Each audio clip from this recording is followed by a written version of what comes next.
Yolun kənarında olan məktəbin hasarı yoxdur. Az yaşlı şagirdlər hər an sürətlə gedən maşınların qarşısına çıxa bilər.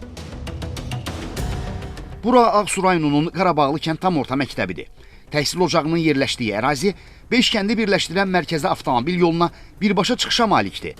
Elə valideynlərin narahatlığı da bundandır. Məktəb budur. 26 il bu məktəb fəaliyyətdədir. Bəli, məktəbin qıraq ölçüsü yoxdur. Bu bəllidir, yəni göz qabağındadır. Burada məsələn maşınlar sürətlə keçir. Yolda zebra yoxdur, qırıq xətt yoxdur.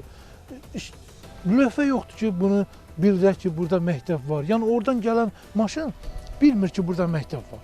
Valideynlərin sözlərinə görə hasarın olmaması təhlükə deməkdir. Bundan əlavə, yolda məktəbi bildirən lövhə də quraşdırılmayıb. Bu yolda istəyirik ki, maşınlardan qorxuruq ki, uşaqlara İraq olsun, təhlükə eləyər. Ona görə mən nəvələrimi dərsə aparıram, özüm gətirirəm. İstəyirəm ki, yolda ladar olsun, bura tutulsun, məktəbi bildirən lövhələr olsun. Məsələ ilə bağlı Qarabağlı kənd tam orta məktəbindən Xəzər xəbərə bildirilib ki, təhsil müəssisəsi 2000-ci ildə bələdiyyəyə məxsus binada fəaliyyətə başlayıb.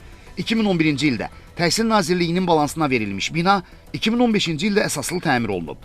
Qeyd edilib ki, təhsil müəssisəsinin hasarının inşası ilə bağlı məsələ qeydiyyata götürülüb və aidiyyəti qurumlarla dəyərləndirmələr aparılır. Rafiq Həsənov, Yusif Kərimli, Xəzər xəbər.